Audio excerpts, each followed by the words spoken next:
Chef Rick Moonen, interviewing from my studio in Las Vegas. The name of my podcast is Ocean Raised. Here's where I get to dive deep into storytelling with the original gangsters of cuisine to find out where they started and what drives them today. Today, I connect with an amazing chef who has a heart as big as a country, or should I say several countries, and a creative culinary talent that is unmatched in our world today.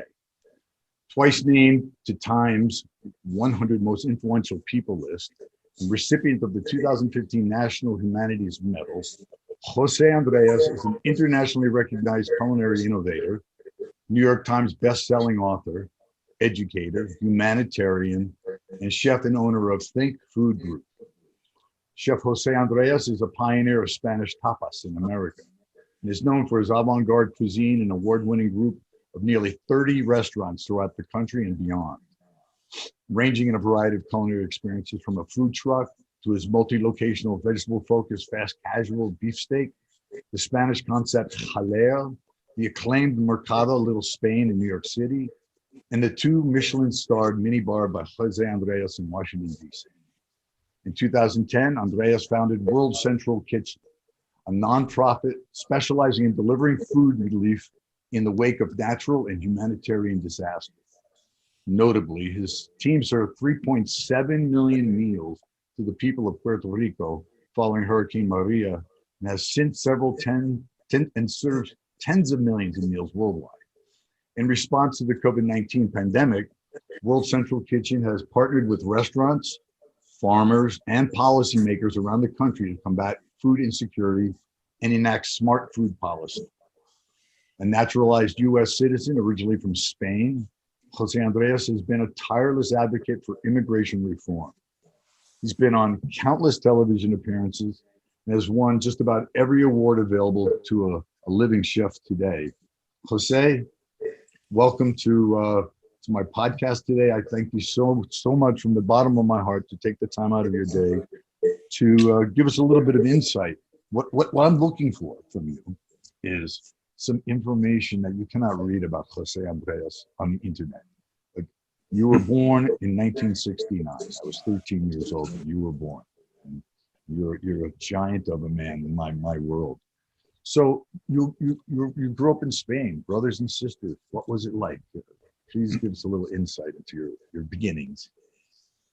Well, Rick, Chef, thank you very much for having me. Watching you, seeing you, I will not say you are 13 years wiser than me, but I only know that when I came to America, you already were chef of chefs. So thank you very much for who you are, for your legacy, for the many people like you in your generation that you helped put America on the culinary map. And obviously the work you've done before anybody else, probably bringing awareness about how important it is to eat well, but then to eat well and with a conscience that in the process of feeding and celebrating our craftsmanship, our culinary traditions, we can be also taking care of the land, and especially, like you've done better than anybody I know, of the oceans of the world. So, well, we're kindred spirits in the idea that great food comes from great products. I mean, amazing products. No one will talk about the jamon like you will, but it's only coming from a healthy environment. So, I mean, it's not that I'm an environmentalist. It's not that I'm that I want to cause trouble and walk around with signs. I just want people to understand that the fantastic food that we get to experience and share and be exuberant about as cuisiniers comes from a healthy environment. That's all that we ask for. So you asked me what people don't know, and we can go as glamorous and romanticism, or we can go as boots on the ground as you want. Yeah, I want to go. Today, this morning, I have 2 beehives in my house where I've been trying to learn about honey making. I don't need to. There's plenty of good experts out there. I can buy honey. from different states and or countries around the world.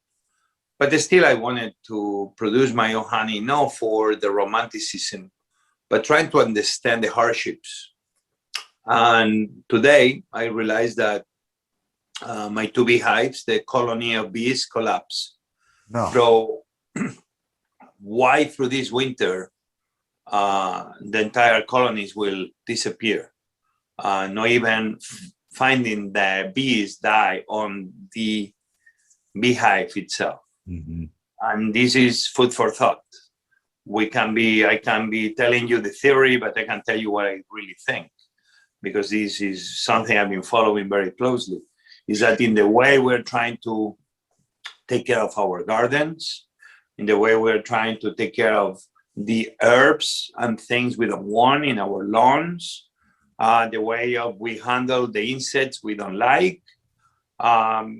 We may be winning the little battles against those things we don't want, but then we are losing the war on how we should be feeding our communities and our children. That my two beehives collapse, I'm going to go back 35, 40 years ago when I was 11, 10 years old. And I grew up in this little town, farming town outside Barcelona, where we had, and still today we have a great farming community. And I grew up, especially in the spring, with all those cherry trees where the beautiful white flowers will cover all the way to the horizon and beyond. An image I have in my brain as some of the most beautiful moments of my life in terms of beauty. But also I will see those pink flowers, which were the peach trees that they will be almost fighting for attention. Like, hello, look at me, look at me. I know the cherries are beautiful, but us, the pink trees, we're good too. There's a fight going on in the spring. And that beauty, I remember having these conversations early on with my friends who happens were the sons and daughters of the farmers. And as I began growing older and more aware, I remember eating those cherries directly from the trees. Yeah. And I remember the parents of my friends, the farmers, will tell me, don't worry, you can eat them, it's no problem. Because my father doesn't use any pesticides. No. And this is nothing I really connected until recently when my beehives are collapsing. Yeah. Because I realized that those farmers were using all traditional methods or modern methods or methods that still I remember them telling me, you can eat the cherries because nothing will be wrong with you. Meaning we are growing those trees in a way that we take care of you. And indirectly, they were telling me we're taking care of everything. Mm-hmm. I remember being on those cherry trees and I could hear the endless buzz of those wings by hundreds, if not hundreds of thousands, if not millions of bees, where I was not afraid of bees,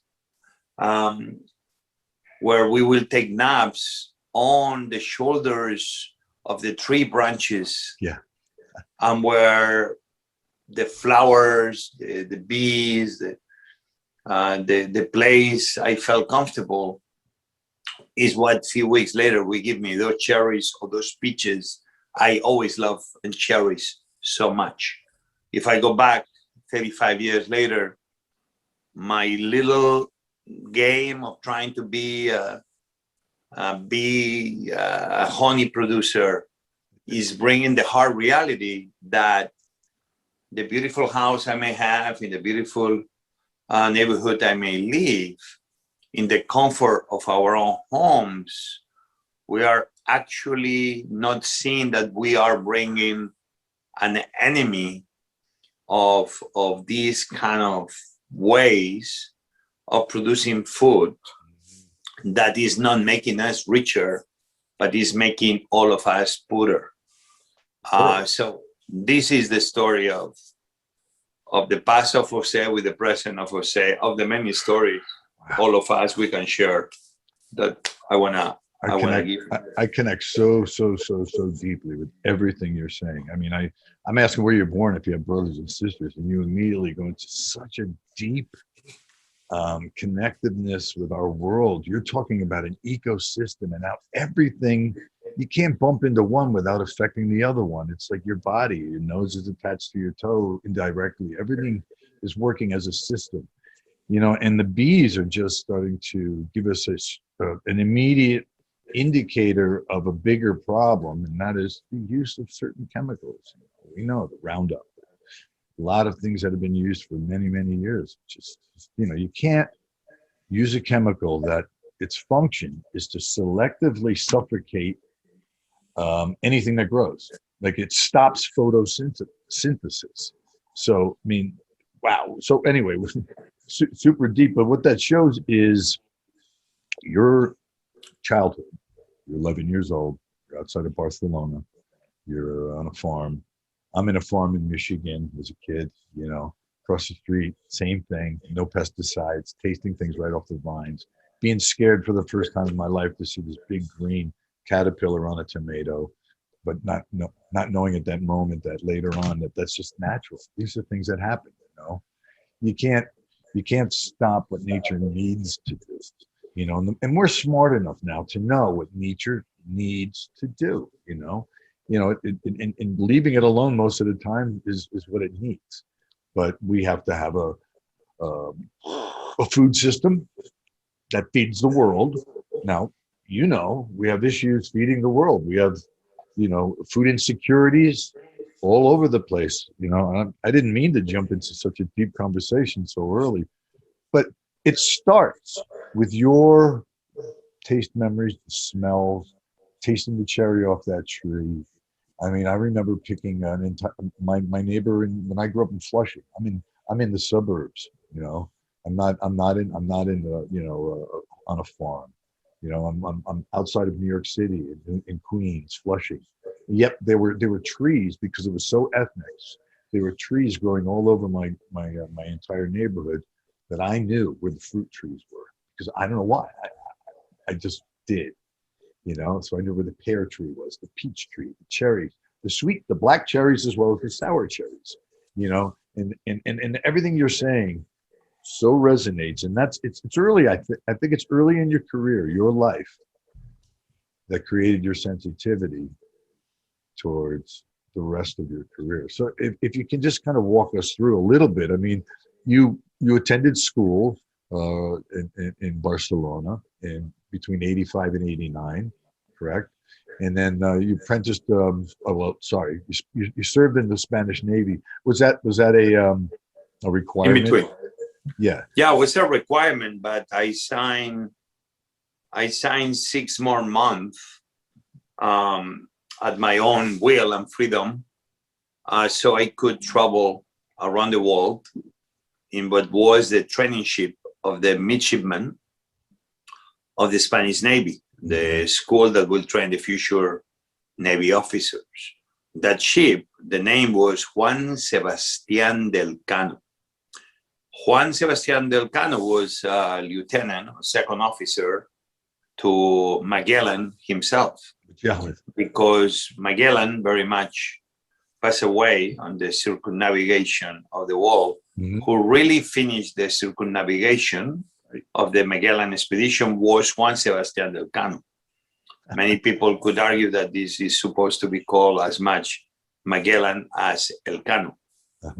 And that ship, Elcano being Spanish from Basque Country, was honoring his amazing enterprise.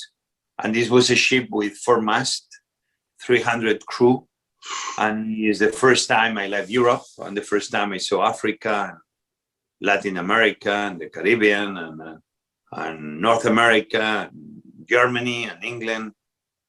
For a young boy, was an amazing trip that opened my eyes to the big world out there, to amazing culinary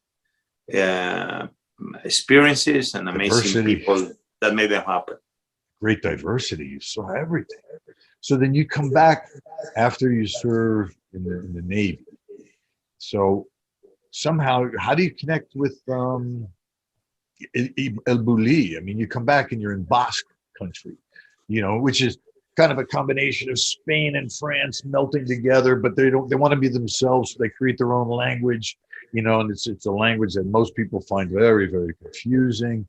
You immerse yourself in something that is exploding. It's about to explode in our world, but you're in the middle of it. So I want to know everything about it. Well, so El Bulli, which was this amazing restaurant that began really in the 70s, but the story of El Bulli really began in the mid 80s when a young guy called Ferran Adria, to me, he's many great chefs in the world. He's as great as anybody. What makes him different is that he was very talented in the way to see what nobody else was able to see. And this happened before my Navy days.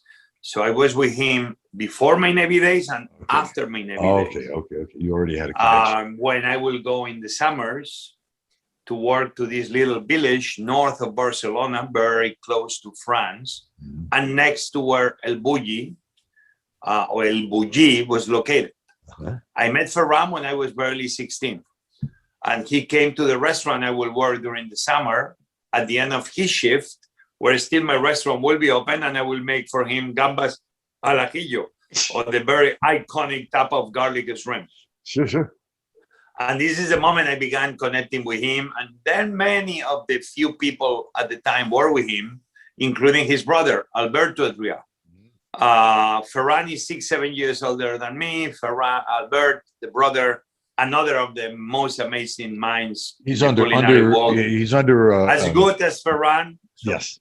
And both together made El Bulli what it is. And I began hanging out with them when, after long summer shifts of cooking 16 hours a day for all the tourists coming to the beach towns of Spain. The young spirit allow you to be tired and be thinking, I want to go to sleep. But before you ever went to sleep, you will go to have a drink in the beach or even go to a local discotheque and then come back to your bed at 7-8 a.m. in the morning, which was only 1 hour before you had to go back to work. And then the cycle kept repeating itself. Good old days when you were young and you were able to be doing this day after day after day. But what you were doing there had an impact in New York, because here I am. I'm in New York City. It's 88, 89. Yes. I'm at the Water Club, right? Yep. This is where I started to create a voice for myself in my career. Up to that point, I worked at like Basque, with Cirque, and all really good restaurants, good foundations, etc. But I'm hearing about what's going on in Barcelona, and I'm hearing about what's going on in Basque, and it's just weird. You're taking Altoids, mints that make your mouth fresh, and you're making powder out of them, and they're turning them into foams, and people are eating foam for dinner. What's going on? It took everybody and smacked us in the butt and turned us sideways. And what are they thinking? What's going on? So obviously, what you saw. What are they smoking? These were the things that sometimes is what the press, or as some people will call the pundits, will concentrate on. Right. But I remember when I came to America, and I was in DC in 1993, and I was doing pop rocks with strawberry mousse. Right. And the press, the only thing will write is about that, right? When for me, that was like a gimmick. Yeah. But a gimmick that was good, tasty, fun, and actually was delicious. Oh, we were doing it. What in the 80s, that this is the beginning of the big explosion that Ferran Adrià achieved then during all the 90s and in the beginning of the 2000s, is that Ferran was just a young guy exploring with the past. He's a guy that always honored tradition. Mm-hmm. He's a guy that always said we need and we must respect tradition. Yep.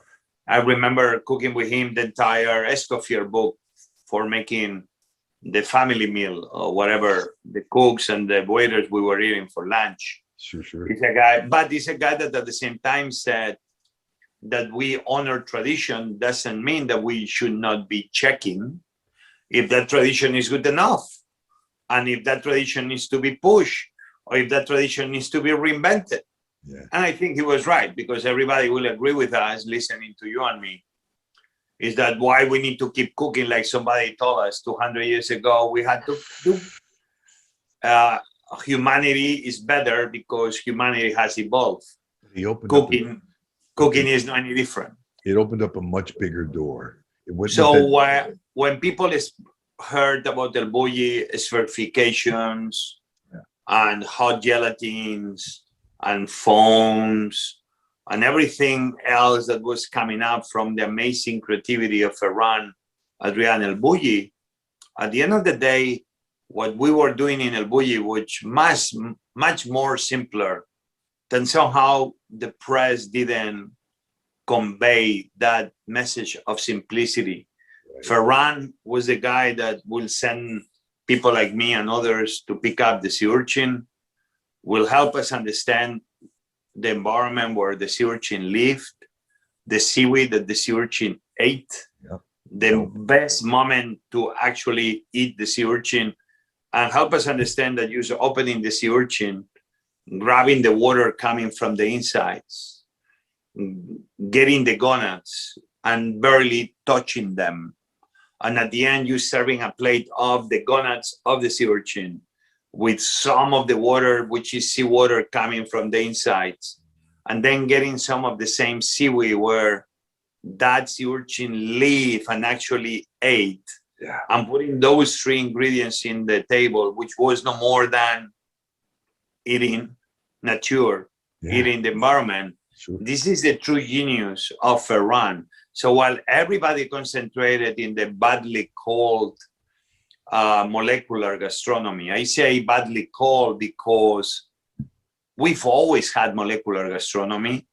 Well, just explain to me what cheese is, what wine or beer or bread is, baking without molecular understanding that everything before we were blind, before we will cook by repetition, and thanks to many people, cooks like wanted to look beyond, people like Harold McGee with his amazing compendiums on science and cooking. The only thing was, before we will make a mayonnaise, not understood very much what was going on. And now we make a mayonnaise, and at least if we want to know, we know why that emotion happens, allowing us to do other emotions beyond eggs and oil, where we can be changing the protein in the egg, and we can be changing the fat in the olive oil, and you're changing that for other ingredients that allow us to expand our horizon of possibilities. That was what Ferran did. No molecular, just a guy that was trying to understand the world, where he will get a clam or an oyster and he will say, man, how can we respect this clam more than we are doing it now in traditional cooking? How can we respect this lobster more than we do it now in traditional cooking? And at the end, Ferran opened to all of us that amazing possibility of, if anything, giving more respect to the ingredients that sometimes we were mistreating. All of a sudden, traditional cooking still was great, but now we were able not only to do traditional better, but pushing the boundaries of what was possible culinarily speaking. And in turn, celebrating the life and the story of the life of every individual thing that we get to appreciate and enjoy. You say a clam. To me, I'm known for seafood. It's because of where I was and where my reputation took up. I was at Oceana in New York City, 1994. I was at the Water Club before that, but Oceana was a seafood-driven restaurant, and I did the best I could. So I became the seafood guy, even though I could cook meat and all the other things too. But it allowed me to explore and focus on like a single subject, and to become more connected with the story behind each individual species of fish that I could have and everything that I could put my hands on. But there was a stall in cuisine for a while. Everything was traditional because when I was in culinary school, I was taught cuisine as a traditional French-based cuisine, and the brigade of the system, and the structure of the kitchen, and all of those things, which is really, really good. But I wasn't really ever told why. You seared the meat, you seasoned the meat, you seared the meat. I'm talking about a roast. You cooked it high temperature and you lowered it down and then you let it rest and you cut it. There was no science behind any of it. The science in my life growing up during the World Wars, my father's in World War II. I'm a kid, I'm growing up. There's not a lot of cuisine happening. It's mostly fast food. There's mostly convenience food is what they called it, because the housewife or the mother who's also working would come home and have to cook dinner for the family. So they got convenience food. And that's where food science was being used. That's where the molecular gastronomy was really being used to make a cheese puff, or to make a Dorito or to make these other things. That's where science is coming in. That's the real scary stuff. But it never translated into the evolution of cuisine in our country until this. And that's why I say it opened a door. And when every door opens, some bad comes out with it, some good comes out with it, so Harold McGee started saying, no, we're going to break this down scientifically, and we're going to talk about it to cuisiniers of the world, not just fast food companies. And that's what it started. And that's much, much bigger. And I just want everybody listening to our podcast and our discussion to understand the importance of that. And you were in ground zero of that discussion. And yeah, the sensational things. Somebody biting into something that was made with liquid nitrogen, and suddenly out of their nose comes they look like a dragon because steam is coming out of their nose. That is what's going to capture the media. That's what they're going to write about. But you were thinking a lot deeper. You were thinking about celebrating everything to the point where, the crossover here is celebrating the olive to the point of, the spherification of the olive, which, chef, let's face some facts. I've had some first experiences in your restaurants, in my career, in my life. You've definitely had influence on me and what I've done. I've done Dippin' Dots in my dessert, when I was in Mandalay Bay and here in Las Vegas. But I wasn't doing Dippin' Dots because I came up with Dippin' Dots. It's because somebody created a demand so that I could actually get liquid nitrogen delivered to my restaurant. 20 years ago, liquid nitrogen, they're like, what are you making crack? What are you doing? Now, so anyway, so there's the overview of the evolution, changes that came about. And you were just really, what a humble beginning to hear. You were just basically trying to celebrate the ingredient. Yep. Tell me how you turn that into, well, because I don't want to fast forward through anything, but I want to move through your career a little bit. Because you've had so many different concepts in your head, in your mind. My first experience was I was in LA at the SLS, and that was just a carnival. An experience for me as a person who's this deep, who has connected experiences with similar to yourself, that you created the carnival. Tell me. Listen, Rick, I always say that cooks, chefs like us, like you and I and many others, in many ways, we are storytellers. We tell the story of who we are, of where we come from, of the people that influences, maybe our mother, our father, maybe the town we grew up, maybe the first job we got in a restaurant. At the end of the day, we are telling the stories of the people and the places we were part from. And I think this is a good celebration, especially today that I feel sometimes people don't celebrate so much the people that made them who they are. Me, I'm a guy that I've always been very thankful because I was taught this way to celebrate the people that influence me directly and even celebrate and honor the people that influence me indirectly. Obviously, my mom and my dad, they were nurses, but they had a big influence on me. Obviously, Ferran Adrià and Alberto Adrià, but then chefs like Jean-Louis Nechel, these Alsatian chefs, that was the most iconic French chef in Spain with 2-star Michelin in Barcelona, which I worked with for a couple of internships in the 80s, or all the influences we were having from the great chefs of France in the Nouvelle Cuisine and post-Nouvelle Cuisine influence, Sure. where for a country of like Spain, every time we were young and we crossed the Pyrenees, we will save every dollar, every peseta we had, every little money we had to be able to afford to eat in those places, not because we wanted to enjoy the best restaurants in the world, but because we were eager for learning.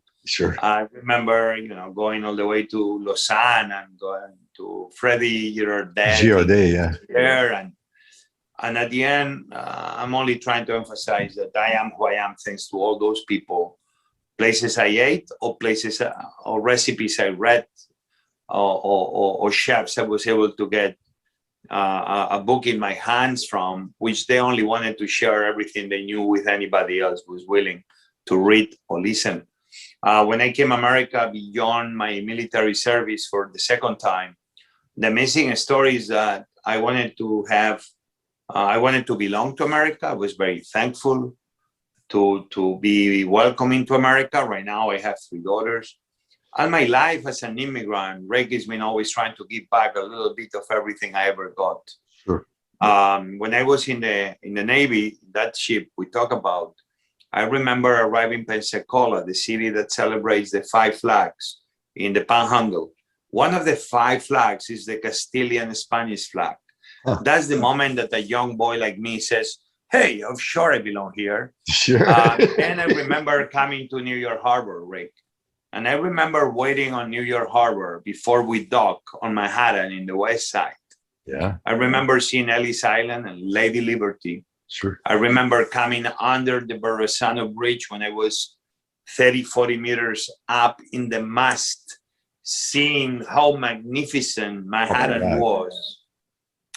And in that moment, I thought that night, waiting to dock in Manhattan, that the beautiful night sky, those beautiful white stars I was looking at, they were the reason of why our American flag has the beautiful blue, dark sky with the stars.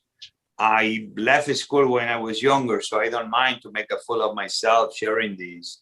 But to this day, back then, I thought that the stars in the flag resemble that same night sky, where the message I was getting was that everybody is welcome, that if you work hard, you will belong, that everything is possible, that the country will always blow with the wind in the back of yourselves to keep moving you forward, that this was the country of freedom and this was the country of opportunity. 30 plus years later, Rick, I want to believe still that the American dream is not something is given to us, but more than anything is something we all need to work hard to achieve for us, for the people we love, and for the ones we don't know.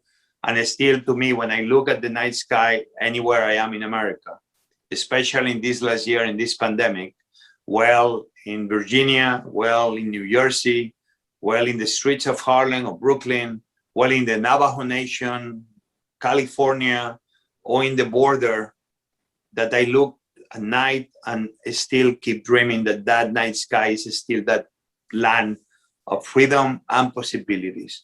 So this tells you everything, just to tell you that as I was docking on Manhattan in the West Coast, I more or less dug around the pier around 30th Street, not too far away from where you created your fame and your amazing contribution. Water Club, yeah. New York and the fame of American cooking beyond. But 30 years later, if this is any indication that the American dream is possible still today more than ever, is that I opened my most difficult, challenging, but fulfilling dream, which was to bring a bigger piece of Spain to the America I love and the New York I adore. Yeah. That 30 years later from that day, I opened on Hudson Yards, Mercado Little Spain, on 30th Street, 200 meters away from where I put my first foot in Manhattan. That's amazing.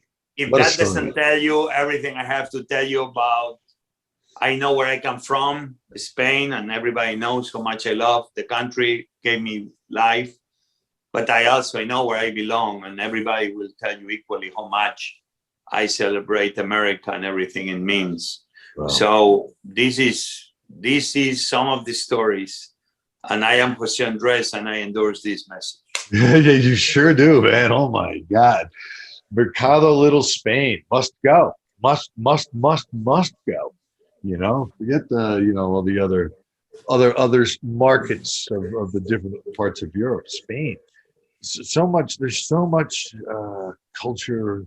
I mean, I remember going to Barcelona. I was invited to do a guest chef on a cruise ship. It started in Basque, and then went down the coast. It ended up in Mallorca and Menorca, and then Barcelona, and that's where it ended up. Barcelona is where it finished. And I stayed there extra because I always wanted to visit some of the Gaudi. You know, I knew about Gaudi. You know, this amazing artist that was way ahead of his time, making this crazy Fred Flintstone on acid kind of, not one straight line in anything. But to this day, Gaudi, you know, was a sign of an intense culture and brilliance, and that's what Barcelona was. And I got to go to a couple of different restaurants, one on top of a mountain that was absolutely gorgeous, and all it is. But these are my brief encounters of where you're from, and your connectedness to the United States of America is so palatable, so amazing, so heartfelt. I only wish that people who were born in this country felt half as strongly about this country as you do, as your message is. You know, it's just it chokes me up, Chuck, to hear you talk. It really does. I have to clear my throat in my mind when I'm listening to you, because your message and my goodness. I mean, okay, let's talk about. Time goes fast. World Central Kitchen. I mean, I've seen you on countless late night shows with guests, with hosts, and your personality and demonstrations are epic. But what you always lead with is what you just basically presented to me, is this feeling of giving back. I mean, your giving back is beyond normal. What is it that, I mean, I've seen you with the beard down to your stomach, and you know, and trimmed, and all over the world, making appearances, walking along caravans of just feeding people as you go. And this is media, you know, but you're not just public relations media. You're the real deal. So tell me about World Central Kitchen. Where is it at? What's going on? And you know, take this as an opportunity to plug away at it. Yeah, I think it's just outrageous. Yeah. I mean, of the many things happened to me when I finally came back, and I came back to New York. I was a chef. I was a cook that then became the chef only because every chef kept living on a Spanish restaurant on 50th Street between 5th and 6th. We used to be called El Dorado Petit. I was on my way to Japan. In the way I went to Chicago. My way I went to La Jolla. And then these guys called me. I came to DC and I opened Jaleo in 1993. Okay. With Jaleo, my Spanish restaurant, which 28 years later, we have 5 restaurants of Jaleo, and then we have many others. As I said before, stories. In the process, I found obviously a great place to belong. I met my wife here, my 3 daughters born here in DC. Yeah. But in the process, obviously, you will agree with me that in my restaurants, we feed the few. But then I began being highly interested, because this happened way before, watching my mom and my dad as nurses, always taking care of everybody. Sure. That if the nurses took care of as many people as they could, cooks, we could feed the few, but also we could be part of feeding the many. Doesn't mean that we all have to do it. Doesn't mean that there's plenty of other things we have to do. Just taking care of our business and our teammates and our family is plenty. And we should not be just feeling guilty or anything like we are only doing that, because that's plenty. Right. And especially in this pandemic that everybody's been trying just to survive, everybody that may be listening to us should be feeling proud they've been able to wake up every morning and just keep going at it. Sure. Because that's an achievement that everybody should be very proud of. But in my case, I don't know. I've been lucky in ways of giving. I think, I'm a big fan of Jesus, in the sense that a guy that is able to multiply breads and loaves. You may be religious or not, but that's something to celebrate. Even knowing that Jesus even cooked for the apostles is like, and he was a cook too. Obviously, we cannot multiply breads and fishes, but we can do as best as we can with what we have. Sure. And then cooks like you and me, that's what we do. I learned very early on in DC. Beyond my restaurants, I began participating in this other NGO called DC Central Kitchen. Yes. That was founded by a great man called Robert Egger, who to me is one of my favorite food fighters, especially in America, in urban environments. And he told me that philanthropy is always about the redemption of the giver, when philanthropy should be about the liberation of the receiver. With that big phrase in my brain, I began understanding how a plate of food could be the beginning of building a better community, of giving hope to somebody, and where it's not so much about me feeling good about myself, but about I am able, with my actions, time, commitment, or money, be able to liberate them from the hole or problem they may be in. With that idea, with Clara Barton, the woman that created the American Red Cross, as happens, her offices were across the street from my first restaurant in DC, and her offices were discovered in 1995. And like my mom, she was a nurse, and I was able to learn more about her and how much she achieved being a one woman with that was able to change the way that care in the fields of war could be achieved. With all these ideas and others, when Haiti happened, I still had a very deep wound in me of not responding to Katrina, when also we were watching the images of Americans in the Superdome going hungry and thirsty, and even women being raped, when the emergency was so bad that we were not able to even take care of Americans in the Superdome. Yeah. In my brain, I wish I could travel back in time and say the Superdome, an arena, everybody thinks is a sports venue. Everybody is wrong. A sports arena, a stadium, is a gigantic restaurant that entertains with music and sports. Right. And if we think that way, we were supposed, you and I, to be in the Superdome, like chefs did in New York on September 11, and prepare, but who wants to be prepared? Adaptation wins the day over the plan. And chefs of all types and kinds began feeding anybody, first responders that were in need of food in the moment of chaos, in one of the very deep, dark moments of American history. Well, with all those things, Haiti happened. I was with Anthony Bourdain, I was with Eric Rippert in the Cayman Islands. And in that moment, I said, you know one thing? I'm not going to let any of those other moments of the past pass by me and not learning more about it in the same way I've been doing in DC Central Kitchen, learning about how to feed and empower my city through food. That moment, as I came back to DC, as much as I was able to leave my job, that I didn't have so much power to leave it anytime I wanted.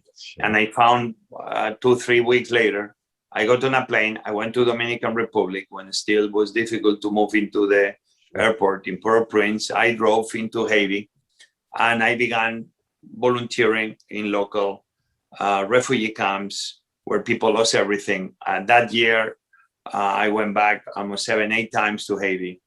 And this is the moment I said, I'm going to create an organization where I can activate the restaurants and chefs of the world to make sure that even if they don't know, we are not working together consciously. We are all together on this unconsciously. We are feeding the few when things are good, but we are going to be feeding the many when things are not so good. Absolutely. And with that very simple idea, World Central Kitchen was created.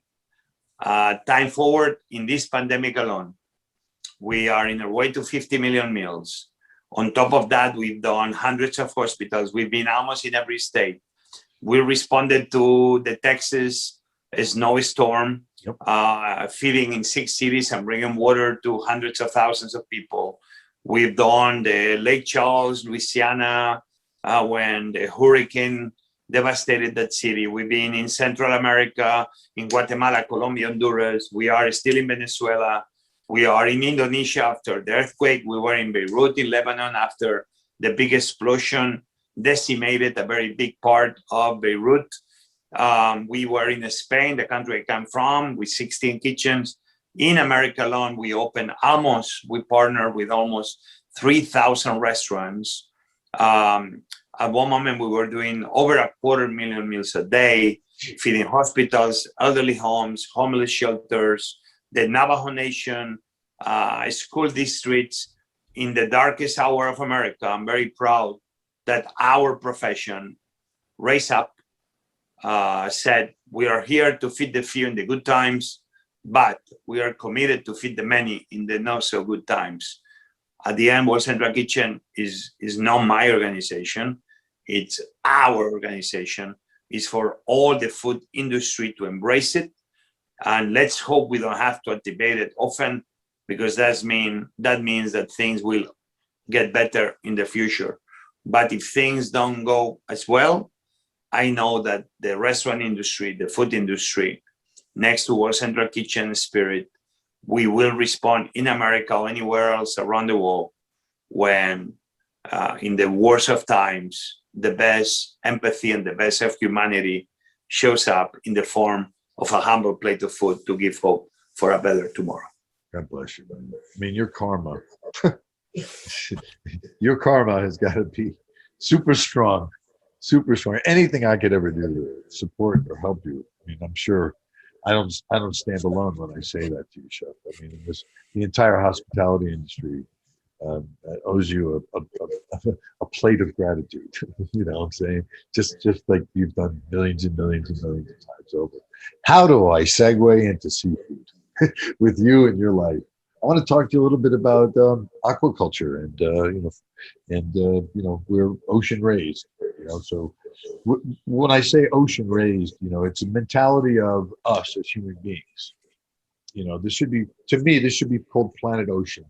It's 2/3 plus ocean, yet we call it planet Earth because we live on the dry spots in our world. So we are an ocean wrapped in skin. The percentage of water in our bodies is the same percentage as the waters on the planet Earth. So if the lunar cycles, the changing of the moon, changes the tides of our continents, it changes us as humans. And it's salt water. Taste your tears, taste your sweat. It's salt water. We are oceans. We are ocean raised, and that's the name of our podcast. And with that mentality, I want to ask your opinion, because I'm a naturalist. I want the best of the best, but in our world today, as we consume proteins from aquatic ocean, rivers, lakes, lakes and streams and everything. More than half of what we consume globally comes from farms. And for a while there, farms had a very bad reputation. A lot of it was justifiable, but it was a learning curve for an industry that didn't really know what they were doing at the beginning. They learned. So now there's companies such as Forever Oceans that's coming out with an amberjack product that we call Kahala. Beautiful. I'd like to send you some for a sample. But I want your insight as a super connected, super focused from a very early time. You know, you wanted to celebrate a clam for what it was. How? Where's your heart when it comes to aquaculture? Well, listen, I'm a guy that was to a degree afraid of the ocean. And I'm not a guy that I'm afraid of anything, but at the same time, I had a lot of respect for that kind of ocean I had in front of me that it looked beautiful, but it looked very dark. And the only thing I learned is that you only had to put your face under. I became a scuba diver. I've been scuba diving now for a big part of my life. I've scuba dived with sharks. I get on a submarine and I go down 400 meters down deep in the ocean. I've been in places like obviously the Caribbean, the Galapagos. Wow. I love to be in the sea, and I've been snorkeling and scuba diving with whales in Dominica, listening to the amazing songs and stories that they try to tell us and we are not able to understand. I'm a guy that feels as afraid as I was of water. I'm a guy that feels very comfortable, especially underwater. I take photos, and finally I'm able to take some photos that I'm not so ashamed to share anymore. I am a board member at the National Geographic Pristine Seas Foundation, where the organization is trying to protect hundreds, thousands of square miles of ocean parks around the world. Enrique Sala, who is the leader, already we've done that in more than 30 parks across the world, which probably this guy, Enrique Sala, single-handed has protected the most ocean space in the history. And so for me, the ocean, the water, the sea is a fascinating story. Obviously, I come from a country, Spain, that we have high respect for fish. Of course.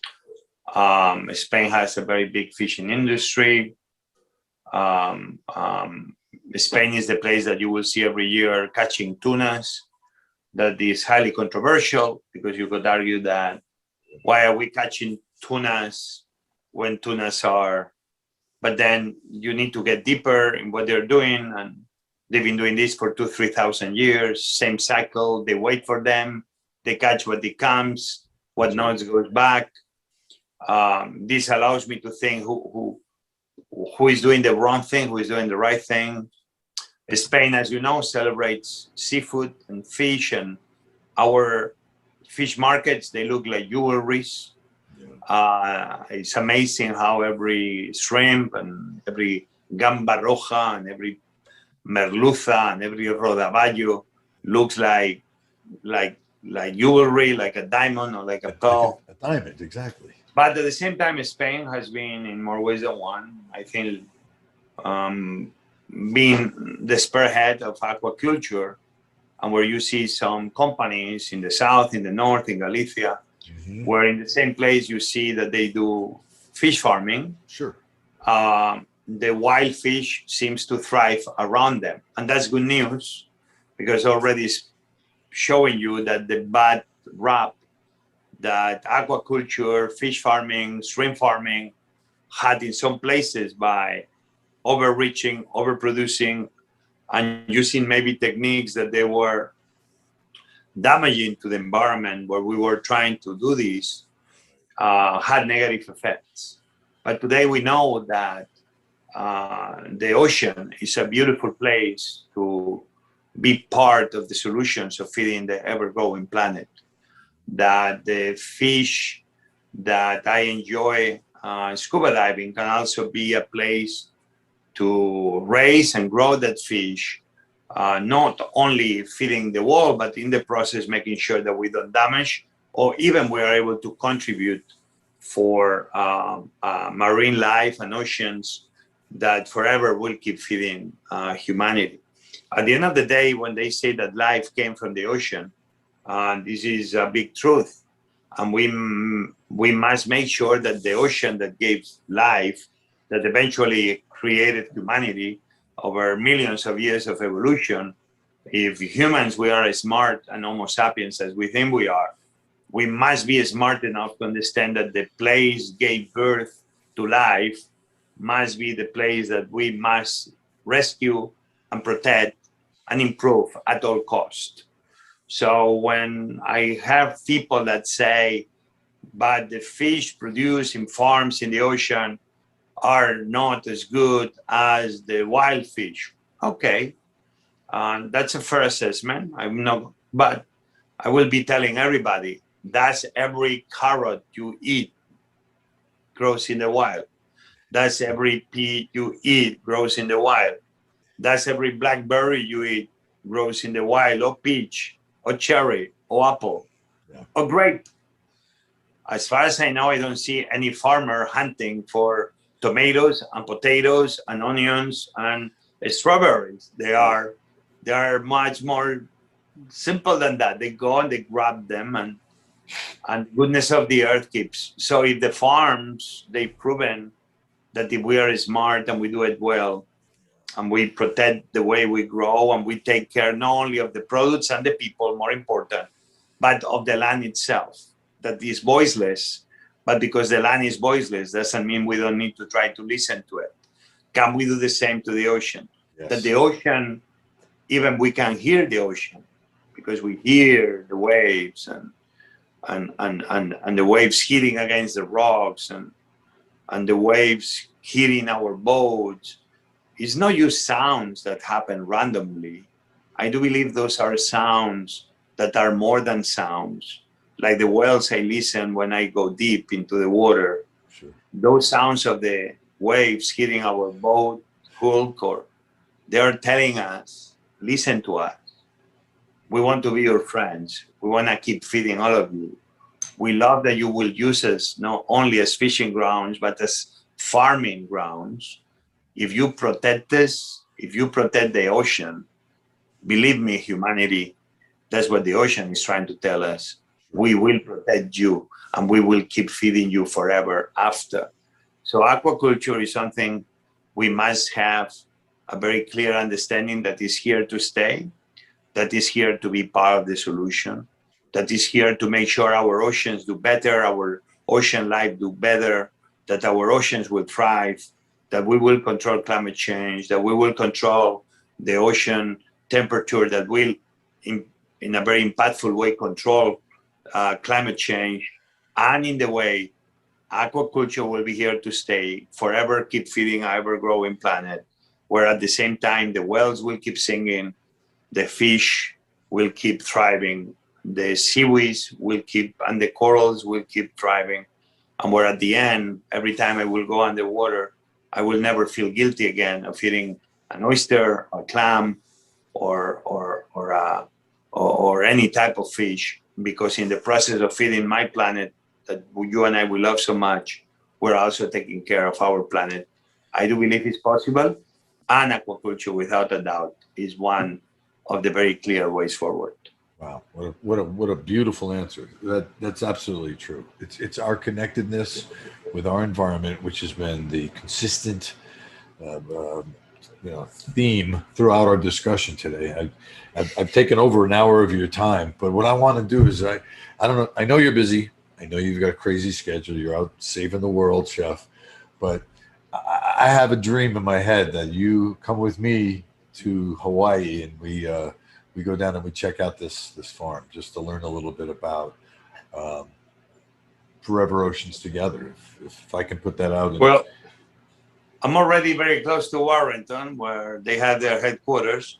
Yes. I've been flying over Hawaii, but I've never been to Hawaii.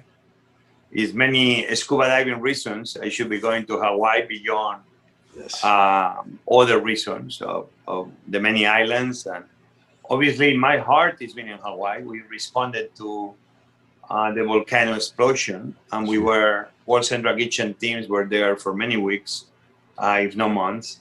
I couldn't go because unfortunately there's a lot of things happening in the world at the same time, on top of my family, on top of my business. But I think it's in this coming year, 2022, that hopefully the world is gonna look a little bit more as it used to look, or hopefully better, because empathy will shine through, and we will appreciate everything we got and everything we have, and we will never again take anything for granted.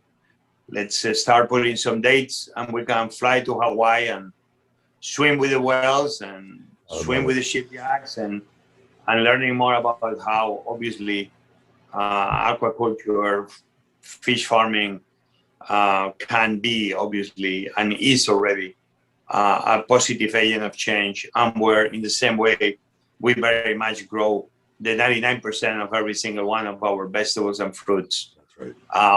Shouldn't be very illogical to think and say that one day we will farm 99% of our fish and shellfish. Wow. José Andrés, one of the most generous, giving, connected human beings on the planet Earth. You've taken where you've been and what you've learned in the position in life that you've accomplished, and you've turned it into another mission to give back. I thank you, as well as everyone listening to this podcast today, I'm sure is also thanking you, José. I look forward to, and I will connect with you and your people about getting you some Kahala to taste, and then you and I are going to talk about Hawaii in the future. I love you with all my heart. Thank you, thank you, thank you. You have a great day. Thank you. Have a great day.